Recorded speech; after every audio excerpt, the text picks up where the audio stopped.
Hello, I'm Professor Brian Boucher. Welcome back. In this video, we're going to continue our look at the PUPCO financial statements and focus on their disclosures related to stock-based compensation. Hope you enjoy the video. Okay, our disclosure example is again looking at PUPCO, which manufactures health drinks for dogs and cats, things like the liver and T-bone latte or the mouse-infused macchiato. And now we're going to try to answer some questions about PUPCO from their stock-based compensation and their EPS disclosures. So first, what are the terms of PUPCO stock options, like the exercise price, vesting period, the length of the options? What was the total fair value of stock options granted in 2012? How much stock-based compensation expense was recorded in 2012? How much cash did PUPCO receive from options exercised in 2012? And what was the source of the stock that was sold to employees exercising options? And then what type of convertibles caused diluted EPS to be less than basic EPS in 2012? So note 6 of PUPCO's disclosures gives us the stock-based compensation footnote. You notice at the top they say our stock-based compensation programs designed to attract and retain employees while also aligning employees' interests with the interest of our shareholders. They give both stock options and restricted stock. We're going to focus on the stock options for this video. So looking at some of the terms of the stock options, for the exercise price, if we look at the second paragraph, second sentence, it says all stock option grants have an exercise price equal to the fair market value of common stock on the date of grant. So these are all issued at the money. The length, it says generally 10 years. So after it vests, you have up to 10 years to exercise the option. After that, it expires.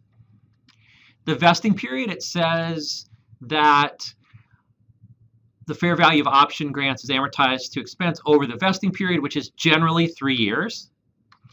And the valuation for accounting purposes, at the first sentence of the second paragraph, they say that we use the Black-Scholes valuation model.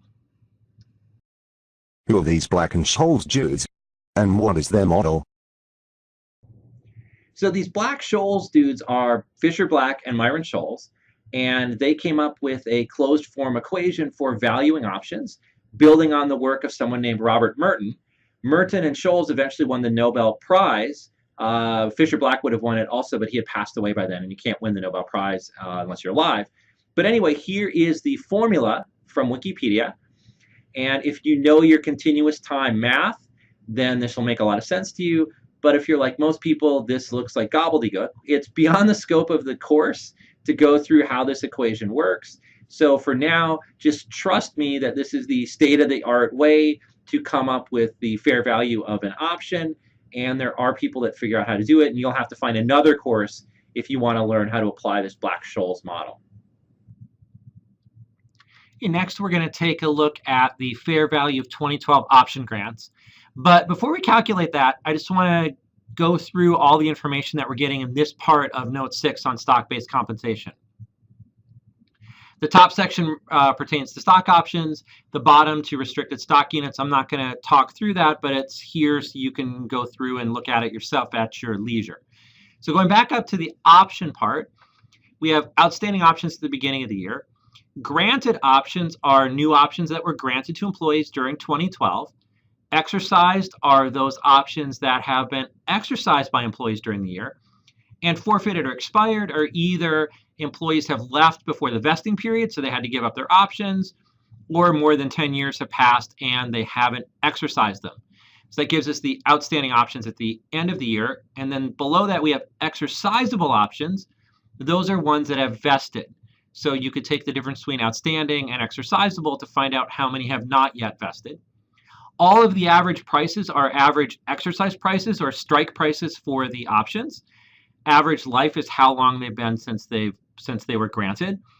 And the intrinsic value is the difference between the current stock price and the exercise price times the number of options. So the value of the option is current market price. Let's say it would be 60. Exercise price is 50. That stock option has an intrinsic value of $10. If you exercised it today, you'd get $10 of profit. We take that intrinsic value times all the options that are outstanding or exercisable in these two rows. Anyway, let's take a look at this fair value of option grants. So the number of options that have been granted are 26,858. Now to find the fair value, we don't want to use the 5409. That's the exercise price. If we go to a different part of the disclosure and look at the number right up here, we have the weighted average fair value of options granted, $13.93. We multiply those together, and the total fair value of the option grant is $374,132. Why are the fair values of the options so low? Is this Black's fault, or is it Scholl's fault? So it's neither Black's fault nor Scholl's fault that the fair values are so low. You want to think of the fair value as the expected profit that you're going to get from this option. And keep in mind that if the stock price goes down, you get zero profit. So first of all, you need the stock price to go up to get any kind of profit. And then if the stock price went up $10, you would get a $10 profit on that. So when we're looking at the fair value, we're looking at an expectation based on a lot of parameters of how much profit you could get. And that's only going to be if the stock price goes up. So it's not a number that you can compare directly to the stock price because it's the profit in the movement of stock price rather than the value of the stock as it is with the share of stock. Next, we're going to look at the amount of stock-based compensation expense in 2012. And we can't separate how much is stock options versus restricted stock in this disclosure. But if you remember from the statement of shareholders' equity, we saw in the APIC section, the capital in excess of par value, there was a line for stock-based compensation expense. It was $299. Remember, the journal entry is debit compensation expense, credit APIC. So this is the credit to APIC. So the expense was $299.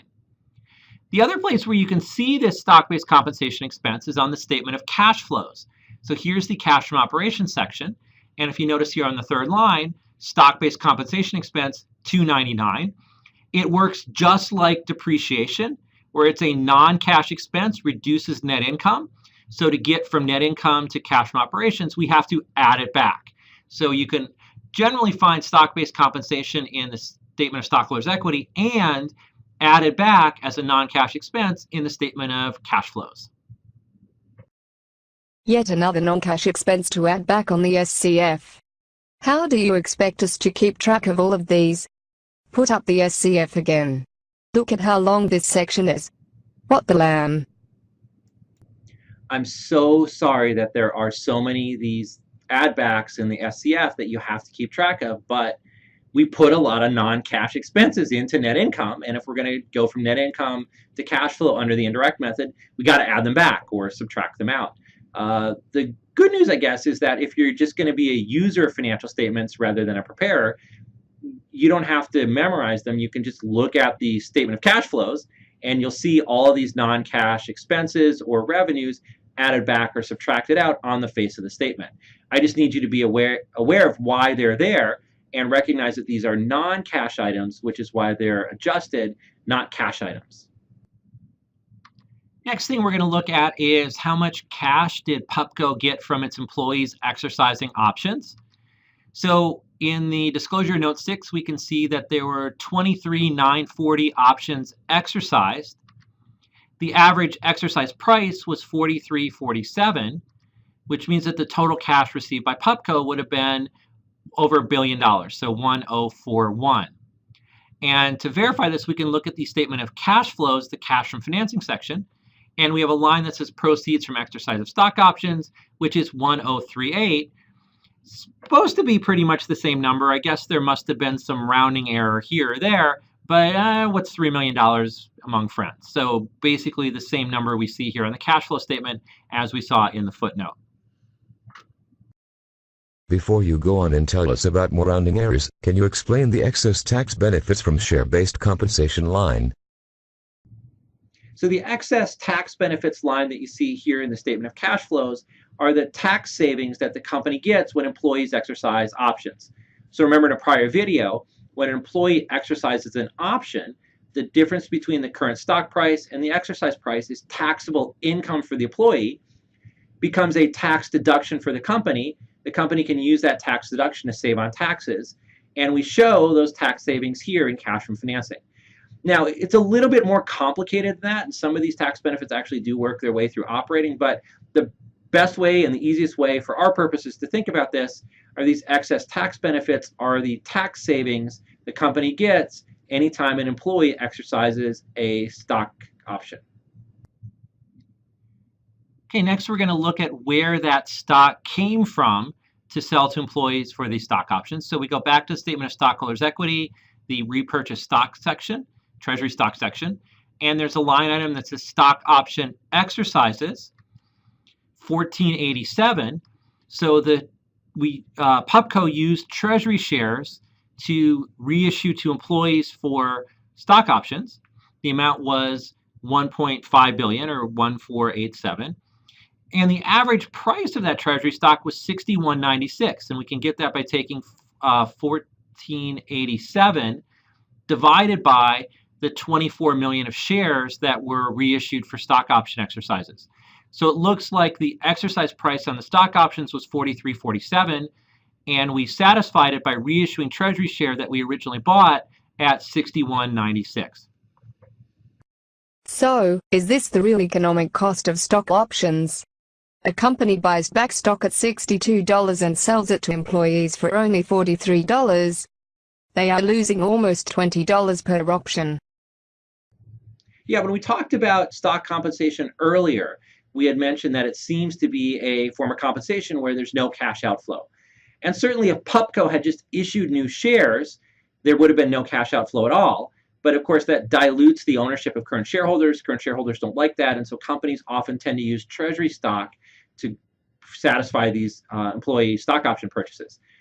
If you're going to purchase the stock as you sell to the employees, you will always take a loss, as we see here, because you're basically buying at the current price and selling to the employees at the lower exercise price. So companies often try to manage this by buying the treasury stock earlier, or they'll buy stock options in their own stock so that they can buy it at a lower price. But yeah, if you just compare the price of the treasury stock to the price that you're getting on the stock options, that is a quick and dirty measure of the true cash cost of this option compensation for the company. Final thing we're going to look at is basic versus diluted earnings per share for Pupco and try to figure out why diluted EPS is less than basic EPS. Before we do that, we look at the disclosure. We've got net income. Then we subtract out the preferred dividends and redemptions to get net income for common shareholders. So that's the 6314, which is the numerator in basic EPS. Then we have the weighted average shares outstanding, which are 1590. So if you take 6314 divided by 1590, you get the basic earnings per share of 397 in 2012. Now below that, we can see the dilutive securities. So we see that there's convertible preferred stock, which had an effect on both the numerator and denominator. So if the convertible preferred stock converted to common stock, then that preferred dividend would go away. So we would add back the 6 that we had subtracted above. And then in the denominator, there would be an extra 1 million shares outstanding. So we add that to the weighted average common shares. Then there's stock options and restricted stock units. That has no effect on the numerator. So remember from the prior videos, stock options, when we talk about diluted EPS, it doesn't have any effect on the net income or the preferred dividends, whether it has converted or not. All the effect is on the denominator, and it would be an extra 23 million shares issued. And that's only stock options and restricted stock units that are in the money.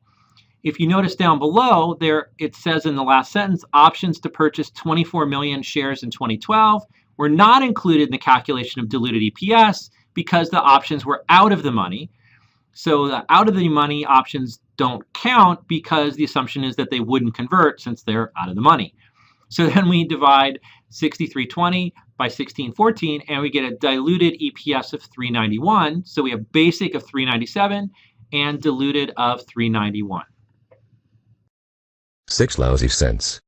It makes no sense to have to do a complex diluted EPS calculation to find a lousy 6-cent difference.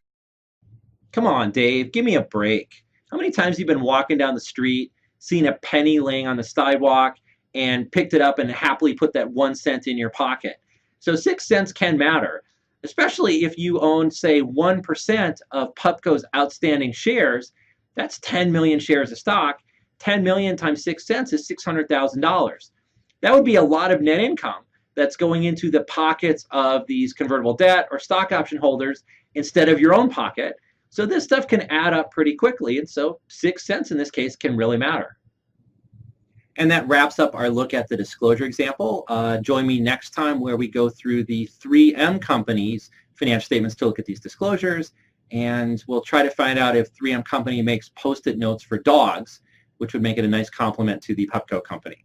I'll see you then. Dave, are we going to be back next week? I want to say, you know what, that it doesn't make sense if we won't be back. Says here we'll be back. See you next video.